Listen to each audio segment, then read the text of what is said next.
Hello साथीहरू, good afternoon. आजको लन्चमा चाहिँ मैले लिएर आएको छु।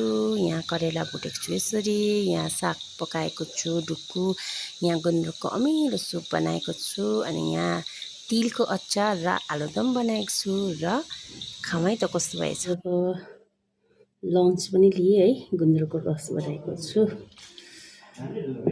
सागको डुक्कु, यहाँ करेला भुटेको छु हो, फ्राई गरेको छु, यहाँ आलुदम छ, यहाँ अचार छ, बदाम र छुर्पीको।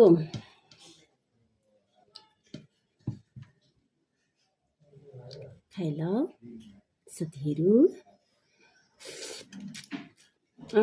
अमिलो गुन्द्रुक छ।